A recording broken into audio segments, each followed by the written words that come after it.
আমার নবী নাকি সাংবাদিক ছিল, নাউজুবিল্লাহ বলবেন না। এটা কি নবী পাকের সঙ্গে আদব না বিয়াদবি? এটা শুধু বিয়াদবি না, নবী শব্দের অর্থ হলো গায়েবের খবর দেনওয়ালা। আর বেটা এই দেশে সাংবাদিকতা অনেকেই করে, হলুদ পাতা সাংবাদিকতা করে, রিয়েল পাতার সাংবাদিকতা করে। এই সাংবাদিকদের মধ্যে সত্য মিথ্যার মিশ্রণ রয়েছে, কিন্তু আল্লাহর হাবিব যে সংবাদ আল্লাহর পক্ষ থেকে বহন করেছেন এবং আল্লাহ পাক রাসূল পাককে যা দিয়েছেন, নবী শব্দের অর্থ হলো গায়েবের খবর দেনওয়ালা। সেই নবীর কথার মধ্যে যারা পরিমাণ কোনো সন্দেহ নাই। আর আল্লাহর হাবিবের শান আজমতকে তুচ্ছ তাচ্ছিল্য করে দুনিয়ার গণমাধ্যমকে খুশি করতে গিয়ে যেই ব্যক্তি আমার নবীকে সাংবাদিক বলেছে, তাকে অনতি বিলম্বে প্রকাশ্যে তওবা করতে হবে। কথা বলতে শুধু তওবা না, শুধু তওবা না, তাকে গ্রেফতার করতে হবে। সে এইভাবে লাগামহীন বক্তব্য দিতে দিতে শেষ পর্যন্ত 2 দিন পরে বলবে রাসূল। রাসূল শব্দের অর্থ হলো বার্তাবাহক। রাসূল অর্থ বার্তাবাহক, ঠিক আছে। রাসূল অর্থ কি? বার্তাবাহক, ঠিক আছে। 2 দিন পর আবার এটার উত্তর, এটার ব্যাখ্যা ব্যাখ্যা করবে। এই বার্তাবাহকরা আবার বানাইবো ডাকফিউন।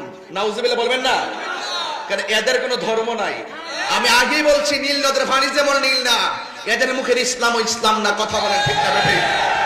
গত পরশু দেখলাম যে আমিরে জামাত, জামাতের যে আমির, উনি তো জেনারেল শিক্ষিত আলেম না, এই জন্য ওনার আর কি বলতাম, উনি ধর্ম সম্পর্কে কতটুকু জানে আমি জানি না।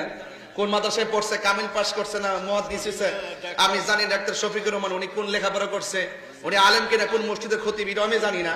এই জন্য ধর্মের ব্যাপারে ওনার কতটুকু জ্ঞান আছে আমি জানি। তুমি মিষ্টি মিষ্টি কথা বলতে পারে।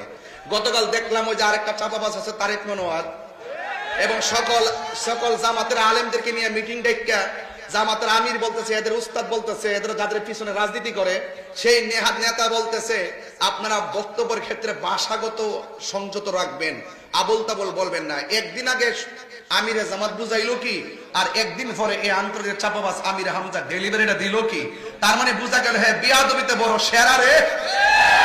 কথা ঠিক না? এই জন্য শুধুমাত্র ওয়াজ শুনবেন না, ওয়াজ ধারণ করেন। যত কিছু হোক, তাহিরিকে যাই বলুক না কেন, তাহিরির বিরুদ্ধে যত ধরনের মিসগাইড করাক আপনাদেরকে, যত গালাগালি করুক, আমি কাউকে ধরি না। আমাকে অনেক মানুষ অনেক কথা বলে, কিন্তু আজকে যখন দেখলাম তখন হৃদয়ে রক্তক্ষরণ হয়েছে। ওরা রাসূলের পক্ষে শানটা একদম সহ্য করতে পারে না। শুধুমাত্র পারে না, শুধুমাত্র আমাদের মতো বন্ধুদের কাতারাই না ফালাইতে, এতটুকু পারে না। যদি বাস্তবে পাইতো আমার মনে হয় না জানে আরো কত রং রস করতো। কথা বলে ঠিক না বেড়ে? এই জন্য এই সমস্ত বিয়াদবদের কাছ থেকে আমাদেরকে দূরে থাকতে হবে। কথা বলেন ঠিক কিনা? এবার আসন্ন জাতীয় নির্বাচনে আমরা বুলেটের মাধ্যমে কাউকে জবাব দিব না। এবার সুন্নিরা ব্যালটের মাধ্যমে জবাব দিয়ে দিব ইনশাআল্লাহ। যেদিকে যাবেন, আমরা সুন্নিরা কি এখন 2 না